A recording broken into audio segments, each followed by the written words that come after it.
Good morning. Let's start with a quick story.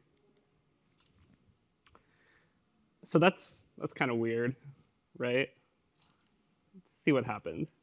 You see, if you go to HillaryClinton.com before midnight tonight and join the team, you can be not just hashtag I'm with her in spirit, but hashtag I'm with her literally. As in, you could win a trip to Philadelphia to be here on Thursday night when Hillary accepts the nomination.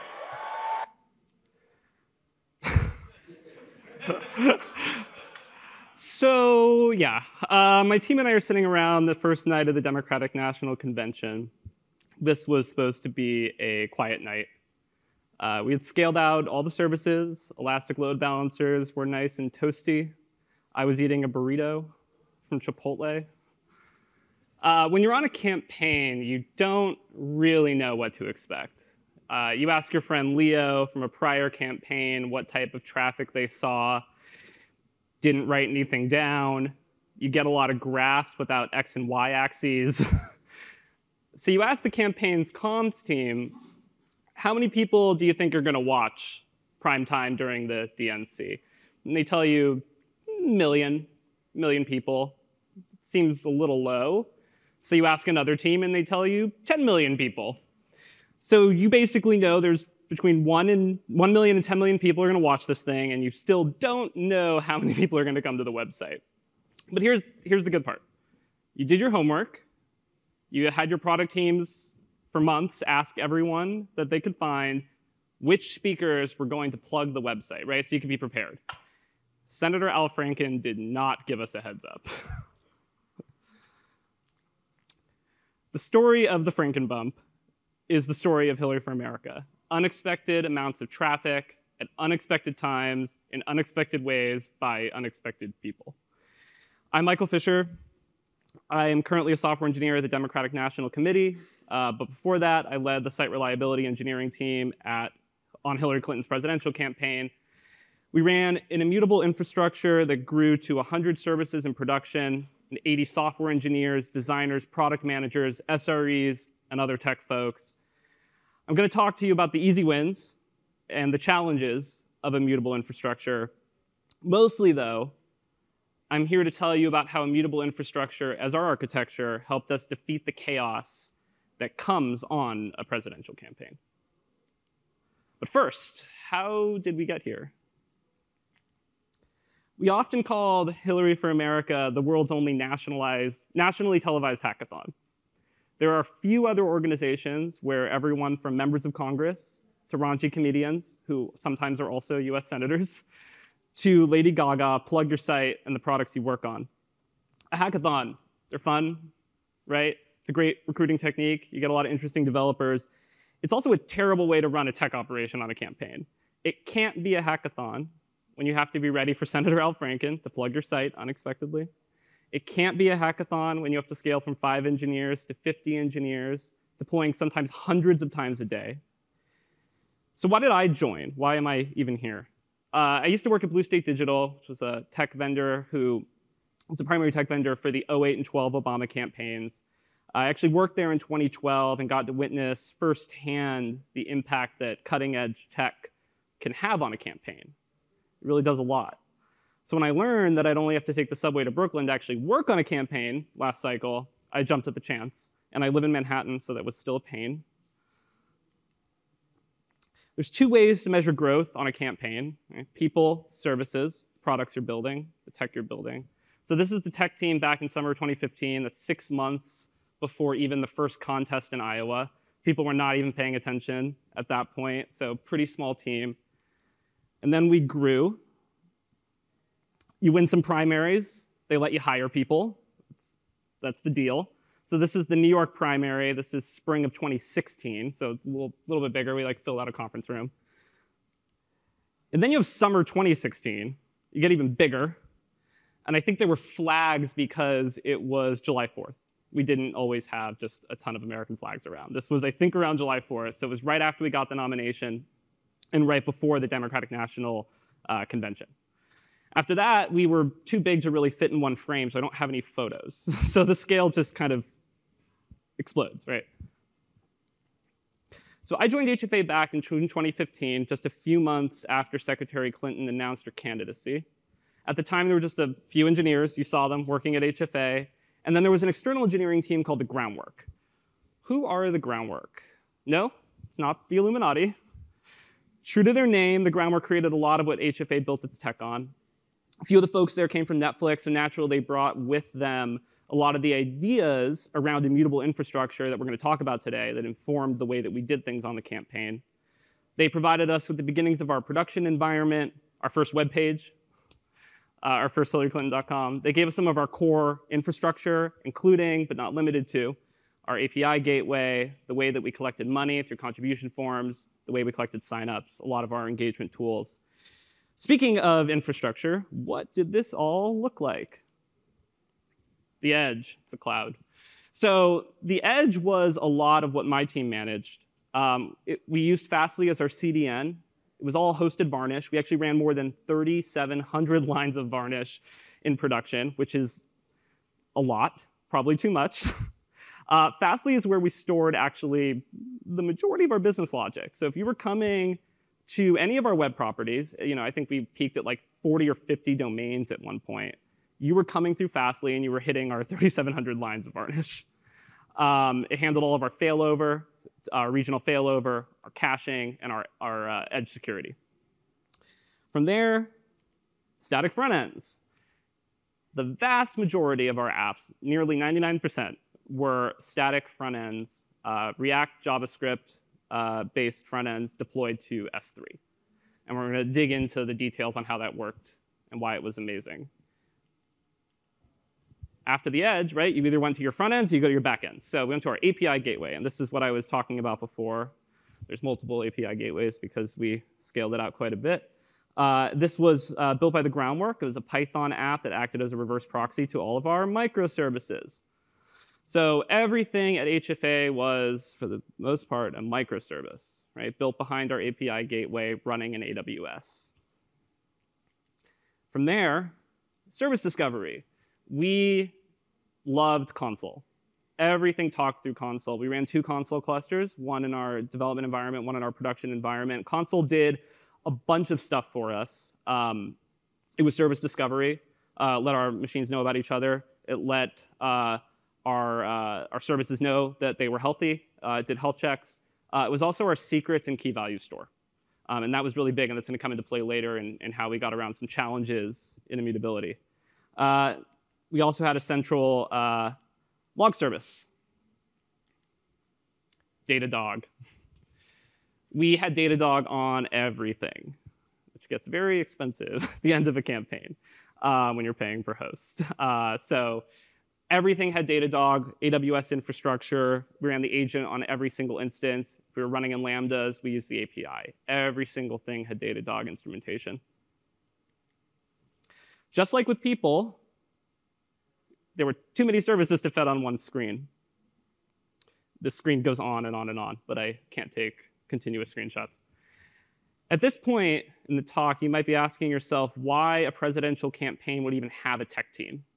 And that's a great question, because for most of history, they haven't. So what kind of stuff did we build, and why did they build it? Why am I even here telling you about it? So just some examples. Donation platform. We took credit cards, ACH payments, and more online. We had a way for you to donate, to save your credit card and donate. You could even text us to donate, right? We would reach out to you via text, and you would just say, yeah, I want to give Hillary money, and we charge your card. Sign-up tools. For example, if you wanted to go to Philadelphia, right? You'd come to HillaryClinton.com, like 148,000 per minute did, and you'd sign up, right? Voter protection tools. You were in line, your polling place is closing. Oh my God, what do I do? Well, we had a tool for that. Tools to find your polling place, register to vote. A call tool, an SMS application so that supporters could talk to other supporters, events applications. The list goes on and on. How far does it go? Quite far. So just to give a sense of scale and perspective, 60 elections between April 12th, 2015 and November 8th, 2016. That's 59 Democratic primaries and caucuses, and of course, the general election. 80 technology staff, so that's everyone from software development, front end and back end, full stack engineers, SREs, product managers, product designers, CTOs, deputy CTOs. 100 immutable backends. You had about 100 services running in production by the end of this thing. 150 serverless front ends. So those front ends that we talked about on S3, we had 150 of them. 577 days, 2,500 max QPS, what we saw earlier, Frankenbump, 82,759,676 votes cast for Secretary Clinton from day one in Iowa to November 8th. So that's chaos, right? How did we do it? Why did we do it? Immutable to the rescue. So at HFA, we thought of Immutable as a handshake between developers and SREs. Immutable is just another abstraction layer, right? I don't have to care about every detailed piece of your service. All I have to do is understand, because of the architecture we have in place, I understand how it works in our world, right? And that's the only way you can really survive when you have a team of 4 SREs and 100 production services, right? And developers shipping code hundreds of times a day. That said, when you have developers spanning from junior all the way to senior, this can sometimes be a new concept, right? Not everyone comes from Immutable. This started back in 2015, so you gotta go back in time and remember people were coming from all different backgrounds. So a lot of people would ask, well, like, why? This is a Packer build, right? Why would I do this? Why would I wait for this when I can just do this? When I can just SSH into the really important production instance and restart Nginx, because I just push my fix, right? I put it on my 2 boxes and I'm done. And that's a good question, right? This was not an easy conversation to have when you're trying to get people on board, right? And they just want to ship. At the end of the day, though, it's about trade-offs, right? Developers have constraints, right? Like they need to move quickly. They don't want to use build tools that we've prescribed, all these things. And as an operations person, as an SRE, I also have prerogatives, right? I want to make sure that the services are resilient. I want to make sure that I don't need to understand why you're running Nginx. I just need to understand that if the service comes back up, Nginx starts up, and I'm good, right? I don't want to know about this. And I mostly want to know how long is it going to take to fix it, and who's going to yell at me, right? And can I just every night be able to go to sleep and say, if something falls over, it's going to come back up, right? And that's one of the best things about an immutable infrastructure like the one we had. So what's easy? Build tooling. There's lots of amazing tools out there. We're going to talk about what tools we use. Deployment, also, lots of amazing tools out there. Resiliency, that's built in, right? If you have microservices orchestrated the way we did behind an API gateway, you are resilient to a lot of things, like Frankenbump. But it still takes people convincing that it's the right way to go for everything. It's hard to make it work for everything. And it's hard to get everyone on board with a methodology like this, where you say every single thing we ship is going to have a serverless front end and an immutable back end. That's tough. So as far as build tools, we used a couple different things. We ran our CI environment in Travis. We used that for automated tests, deploying to S3 for front ends. We used Packer to pack our AMIs, right? So we would first run through Travis, then we would go over to Packer, produce an AMI, and ship that off to AWS. Continuum was a tool built by the Groundwork. If folks are familiar with Spinnaker, it's very much like that. It handled all of our ASGs, attaching, detaching load balancers, making sure that health checks were copacetic, and launch configurations. And it really abstracted that layer out for developers so they never had to go into the AWS console, which was huge. And then we used Ansible. Ansible did the final moving around of files and making sure that everything is good, restarting services before things came up in our development and our production environment. So let's take a step back and let's focus on each part of the infrastructure, some of the learnings, and hopefully we can produce some takeaways. So starting it on our edge, right? Everyone is coming for you all the time, right? So it's really scary. As it turns out, when you raise your hand and say you want to be president, that attracts attention. Some of it is exceedingly negative. So we used our edge to protect our web applications, right? It's one of the reasons we went with serverless front ends is because we knew S3 can take a pounding, but how do you protect those backends, right? That's the stuff you really got to worry about. And who are you defending against? Script kiddies and DDoS is mostly what you're defending against. Mostly nuisances, right? You get a lot of nuisances. You get a lot of people coming by at 4 in the morning and just pounding you with WordPress pingback attacks because they think it's fun. And that'll take services out, right? So how did we deal with that? How did we defend against that? And how did we sleep every night working 7 days a week for a year and a half? Confusion as a defense strategy. So this is some VCL from our Varnish config as it was on November 8th. And actually, it's still up because HillaryClinton.com is still up. So one of the fun things you can do is you can let people think that they actually did take out your services. So when you're running for president in the United States, you don't so much care about people coming from maybe Brazil at 3 in the morning, right? It's not really a priority. Unfortunately, that's where perhaps a lot of bad actors are coming from. So what we did was we really leveraged Fastly's APIs to be able to quickly and easily flip switches to, for example, just turn off everybody outside of the United States. And what did you get if you were coming by and you were on a blacklist and you were hitting us with bad traffic at 3 in the morning? You got a 503. So it looks like you won. It looks like you took out our API gateway, but you didn't. Everything is still working for everyone we care about, and you think you've succeeded, and then you leave, right? Because your script is all of a sudden getting 503s, and you're done, right? So one other thing you run into is maybe you built a donations API, right? Like I talked about, the Groundwork built a donations API. And maybe it works really, really well. So well, in fact, that people use it for card testing. So for folks who don't know what card testing is, I'm a person and I've acquired a set of credit cards, unknown origin, and I want to know whether they're good or bad, right? And so I need an easy, quick way to script against something to find out whether I'm going to be able to submit a $1 charge or I'm going to get a decline, right? People love to use APIs like this for that.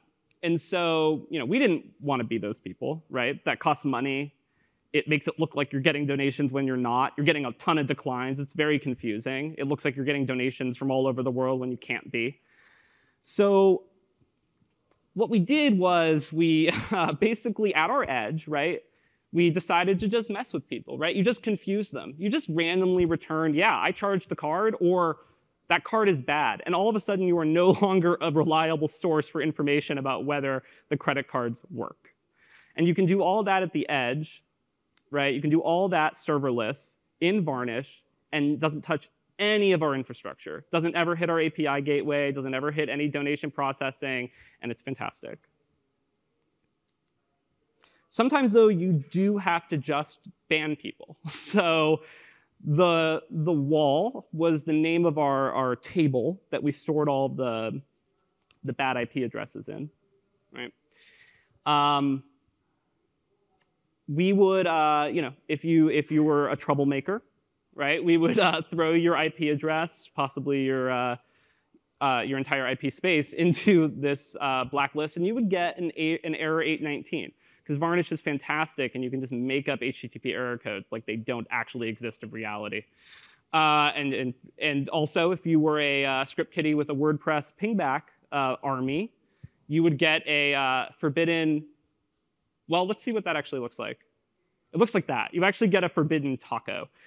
So that actually works, and it works exactly as well as you would hope it would.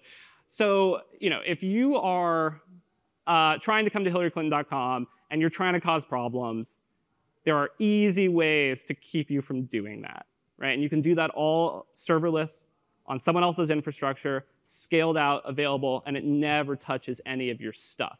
And that was the primary way that we dealt with nonsense. How do we keep track of all this, though, right? Like, you have 100 services. You've got 25, 40 different domains. How do you keep a handle on all that? OpsBot. So we built a lot of bot helpers. Robots that would come into our Slack and tell us, yeah, here's your 2xx's, here's your 4xx's, here's your 5xx's, here are the URLs, here's the people. I didn't want to shame any IP addresses. They get recycled. So those are grayed out. But those are the people that are causing problems. Everyone here seems to be mostly behaving, but often we would see 1 or 2 IP addresses with counts of like millions, right? They're just causing millions of 5xx's, and then we would ban them at the edge, and they would get their taco. So that was how we kept track of everything. And again, because services were shipping all the time, sometimes we wouldn't even know that a new service had gone out. Maybe it attracted attention. Maybe it attracted negative attention. So all of a sudden, we'd say, OK, OpsBot 5xx.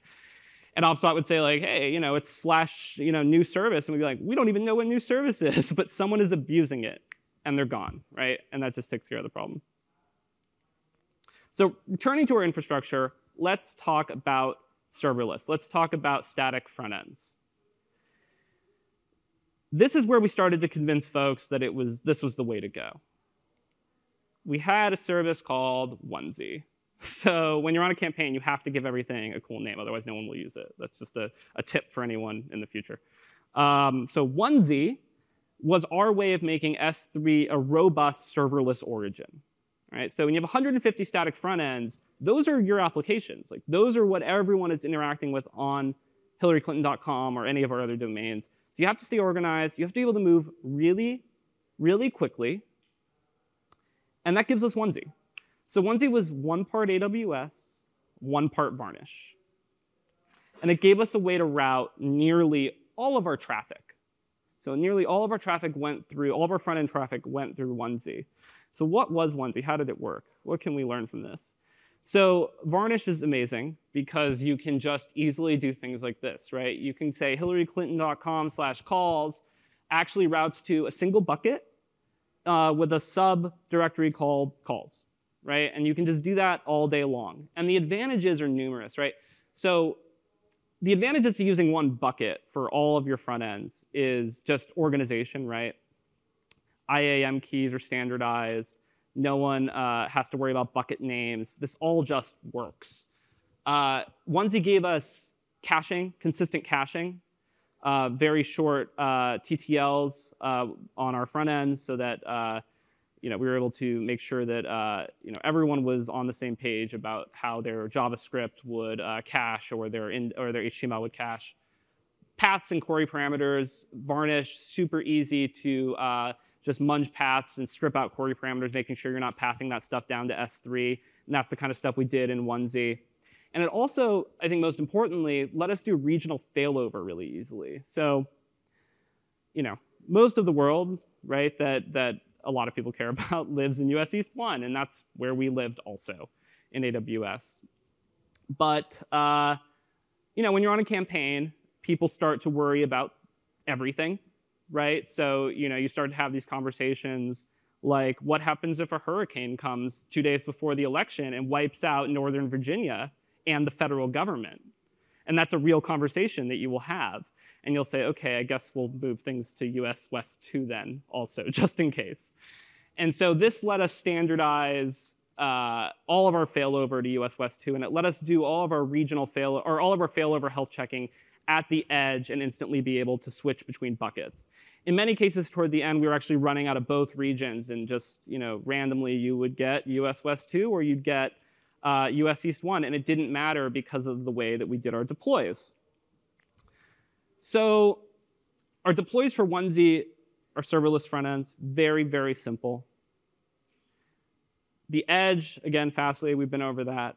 S3 was where we stored the files. Travis is how we got the files there. And of course, everything started in Git.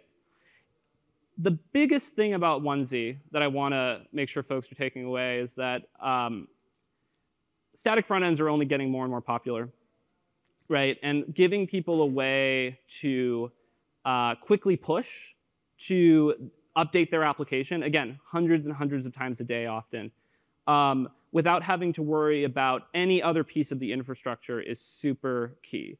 We gave IAM keys to, or we encrypted IAM keys in Travis. Travis did all this automatically for us at the end. Would just give write permissions for the specific directory in S3. That means as a developer, I never had to worry about taking out hillaryclinton.com or taking out hillaryclinton.com/donate. I only had to worry about my little world. And as an SRE, I didn't have to worry that anyone else was going to do anything weird. So that's what Onesie let us do. And again, AWS plus Varnish. Right? That's all that was. So we talked about script kiddies. We talked about DDoS. We dealt with all the nefarious traffic. We've talked about front-end architecture. Front-end developers can ship fast, right? They're happy. They just have to deal with Travis. It's great. Let's assume then that the remaining traffic are legitimate folks making API calls, and they really, really want to go to Philadelphia. So again, here's that infrastructure. Right? And this is where the API gateway and the microservices come in. And just a reminder about what Frankenbump looked like. Right? That's the traffic that we were contending with on that night. So what happened? What happened when that happened? It wasn't good. So our static front ends were fine, right? They were deployed to S3. Everything was cached. Everything looked good to everybody, right? And that's the number one takeaway from this architecture, is that if I'm a user coming to hillaryclinton.com/signup, and I really, really want to go to Philadelphia because Al Franken told me I have to go, nothing looks wrong, right? Everything looks great. So what happened, though, on the back ends, right? Like, what happened to the API gateway? What happened to the microservices? So despite pre-warming elastic load balancers, that's a pretty sudden onslaught of traffic. I mean, you're basically going from 0 to insane, and then right back to 0, because everyone left right away. So like I said earlier, part of having an SRE team of 4 means that you have to trust your developers.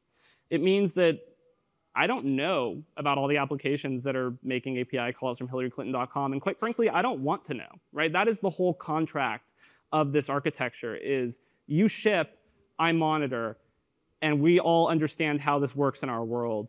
But I'm not going to tell you, don't put that API call there, right? I'm not going to tell you, don't ship that service. You're just going to do it. We weren't the gatekeepers to production, right? So here's what worked that night. The API gateway kept passing traffic to microservices. Donations and signups were built to queue, right? And that was the biggest thing, is when designing these microservices that have APIs that have to withstand that and more, you have to separate out the work you're doing, right? And so what the model we used when designing these applications almost universally was API worker, right? So the sign-up API, for example, would very quickly, all it was responsible for was taking that JSON payload from the front end and shoving it into an SQ. That's it. You can scale that, right? You can go horizontal on that. You can run. That's really fast. It's really efficient. No database goes in the queue, right? Maybe you start to lose instances because you can't handle the API, but you're not going to lose them all, right? So you're at least going to have some taking API requests, right? And fulfilling that contract at the front end. And then you just have your workers just working through that backlog, right, for hours, right? Just processing those signups so those folks can go to Philadelphia. And we did that with donations. We did that with signups. We did that with events. We did that with almost all of our stuff. So the queues worked. The API gateway scaled. The front end stayed up.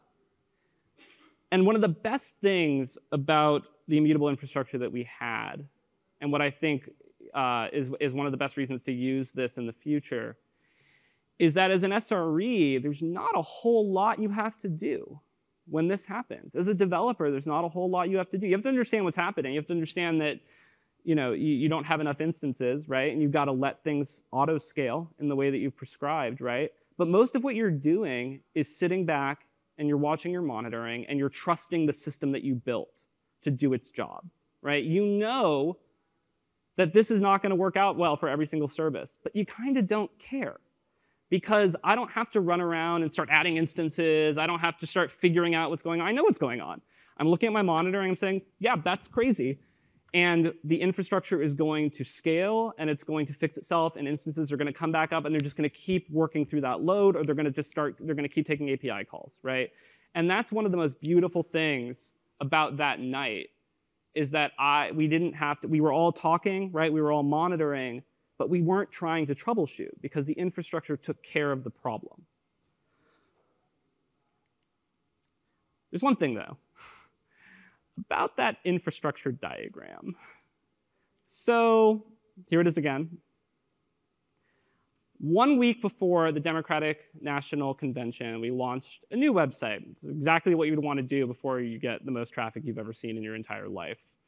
We went from a static, serverless, S3-based site, like the beautiful thing I've described to you, because we wanted to make life really difficult for ourselves, right? We went to a Node.js dynamic EC2-backed website, of course, with a WordPress CMS in the back. Because why wouldn't you do that? Why would we have done that, given everything I've just talked to you about for the last 30 minutes? Like, why would we make that decision? Raise your hand if you've ever been asked to build a CMS or like worked with a CMS, content management systems in general. Yeah, it's right. It's like everyone, right? I've worked with 4, right? Like 3 alone at HFA, right? So it's inevitable that you will have stakeholders who will ask you to build you a CMS, and they want WordPress. And engineering will say, that's super cool. We love WordPress, but we actually want to try a new CMS that's totally serverless. It just uses Markdown you put in Git, and then it builds in a Lambda. And they go, cool, we'd like WordPress. And then 3 months later, you deliver WordPress, right? There's a lot of reasons this happens. WordPress is easy to use. People are familiar with it. There's plugins. I hate plugins, right? The plugins are the reason that developers and ops folks hate WordPress, right? They also hate it because it's popular, right? We had to ban people coming through with WordPress pingback attacks because it's so popular. That's what everyone's looking for. They're always looking for WordPress. So we decided to do things a little bit differently. We decided to give people WordPress, the WordPress that they are comfortable with, right?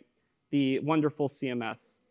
And instead of using WordPress as an actual website, we used their JSON API and built a Node.js server. So on the night of Frankenbump, HillaryClinton.com was this Node.js server. How did it perform? What was it like? So we called it Secretary of Stateless, because again, you have to have fun names, otherwise no one will use your services. This is what it looked like. Actually, if I'm being honest, it looked a little bit more like this, because we had to run a lot of Node.js servers in order to handle the load. Okay. So what was the biggest problem to solve when we were building this service, right? We wanted, again, to build a service that let people put things into WordPress. We wanted a persistent data store that was scalable and not our problem, right? AWS's problem, hence Redis. We wanted a Node.js server. JavaScript was the choice because we had, surprise, a lot of front-end developers writing those beautiful React front ends, right? And they just wanted to be able to write back-end code, so it made sense. And Node is cool, right? And we had our edge. So what was the biggest problem that we had to solve? It was, what is the state of your state?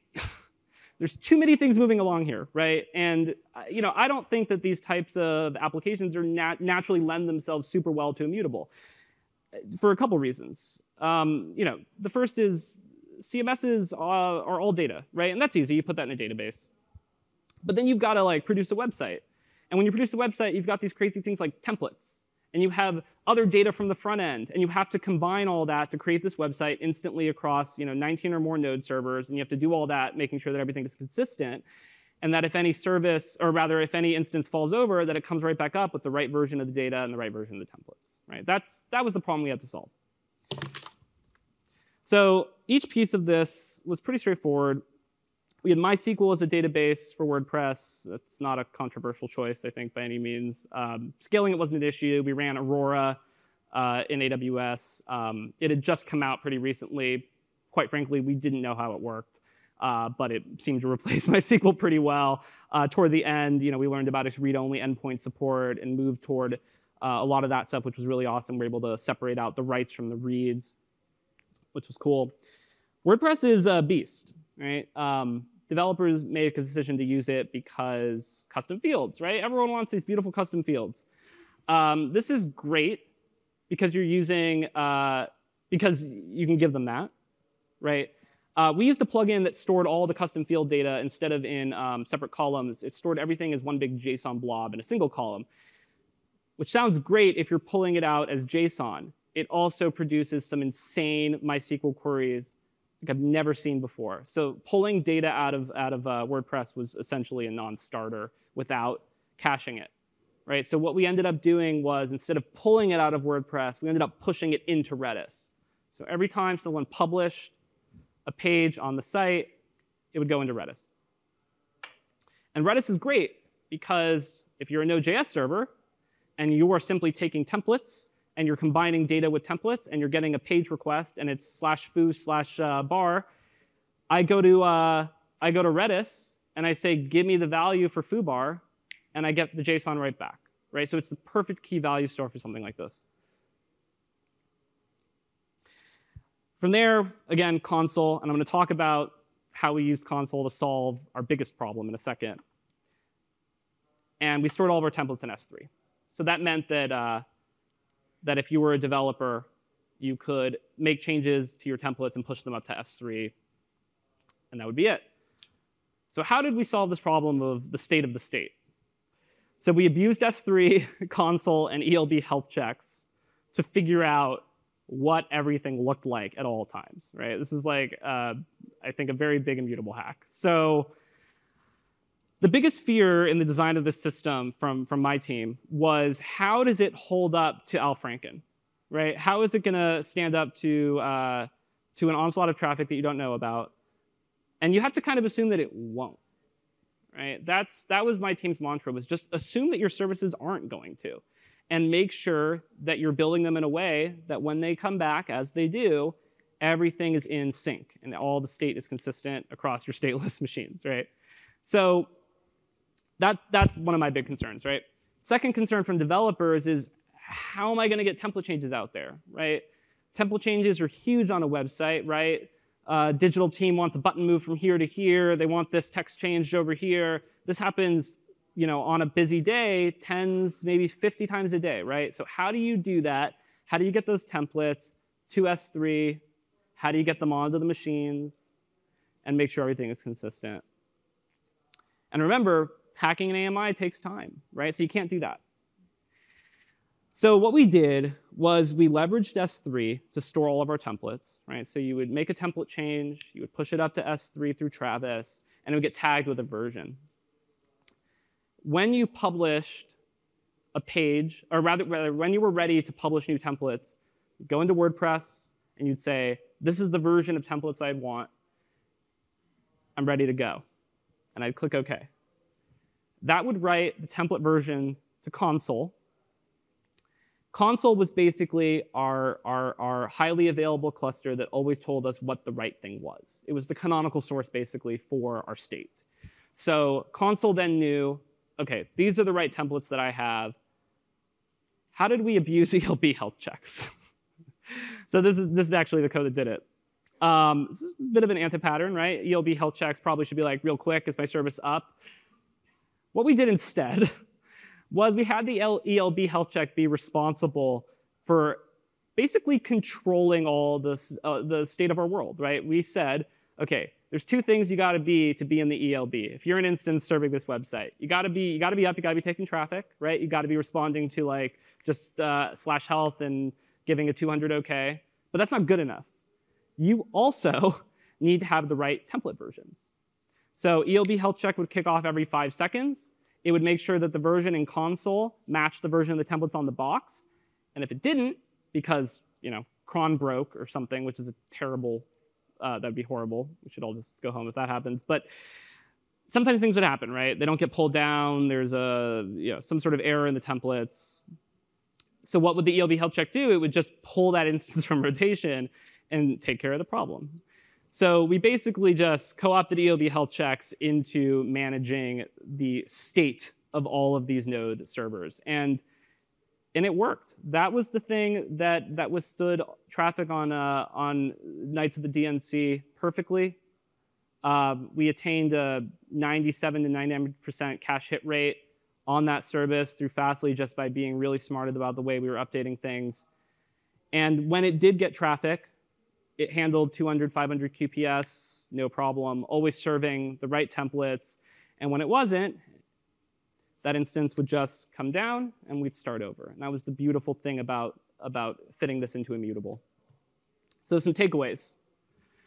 Immutable infrastructure was key to our technical success. I really don't think that we could have done this any other way. There's just, quite frankly, no other way to not have a giant ops team and a dev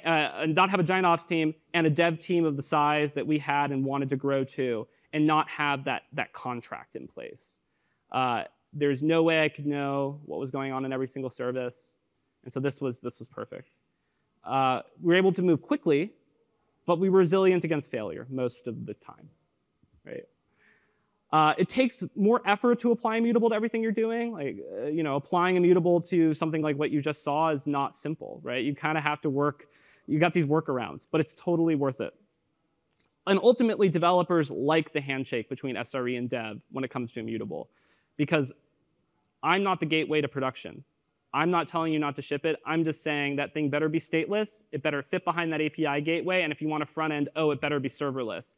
And then I never have to hear about it, right? Except for when something goes wrong. But we know how to fix it. Some other takeaways. On a presidential campaign, innovation is a necessity, and there aren't any hard and fast rules in tech. Right? There's lots of other rules, but you can build really cool stuff. It's difficult to imagine where infrastructure tech will be in 4 years. Could be containers, could be something we don't even know. But the next campaign will be leveraging the most exciting stuff out there, right? So this is already over 2 years ago. I can't even imagine what people will be thinking about in 3 years when things get going and what they'll want to use. It's very exciting. And I think the biggest takeaway, likely, at least for me, is that you can really build cool shit and work in public service, right? So there's nothing stopping everyone from, you go to a presidential campaign, you go work in tech, you volunteer on a congressional campaign, whatever it is, you can do cool shit. You can build services at scale. It's not old legacy stuff. It's really cool stuff. So yeah, I think that's it.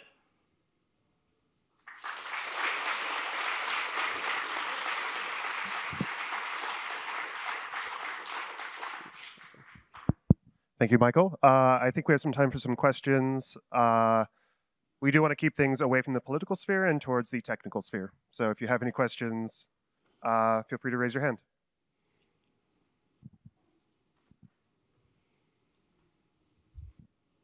You said you're using Ansible Yeah. and Packer. Did you run Ansible from Packer, or did you use Ansible somewhere else? 3 times, actually. So that's a really good question. So Ansible ran in Packer. So the primary way that we got code into the AMIs was simply by creating a Debian package. But you could tar it up, whatever. We just had a package that Travis would produce, just a bundle of all the files. And we would send that over to Packer. Packer would put that on, unpack it. The nice thing about doing, and this is actually a groundwork convention, the nice thing about doing this through the Debian packages is you get nice dependency management, right? It tells Ubuntu exactly what to install. So that happens, and you get all your files in place, and then you need to do a little bit more. So we would run our Ansible playbook there. And then it would actually run a second time. Once the AMI was imaged onto the machine, we would run Ansible again in production to make sure we got our production values. So often things would change, right, between dev and prod, so we'd pull from console again, get our secrets, and retemplate. Yep. Anybody else?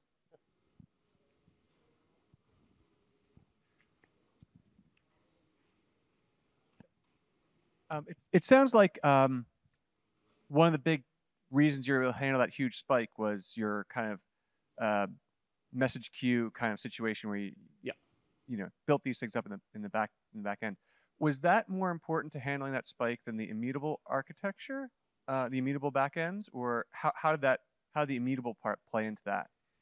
So I think the immutable part of that, right, is that our services were small, and we could basically guarantee that there was no state on them and that they were always going to be the same, right? So I think obviously, a core tenet here in just any resilient design is getting everything that changes away from your machines, right? What I think helped us survive that night, right? Like that traffic spike. And all the traffic spikes is really just the promise of the machines always looking exactly the same, right? And coming up without any inconsistencies and really just nothing to worry about. And that it could just keep churning on whatever it was doing previously. So I think it's a combination of immutable. I think it's a combination of having serverless front ends. And I think it's a combination of just architecting your applications so that the work that you need to do is separate from the work that's happening on the machines, and that you can always know in any of your services that are going to be subjected to something like this, that they can all fall out. One can just kind of handle things while the other ones are coming back, and they'll just keep churning, right? That's the promise of that setup, I think. Cool. Anybody else have a question? All right. Well, thank you very much. Thank you.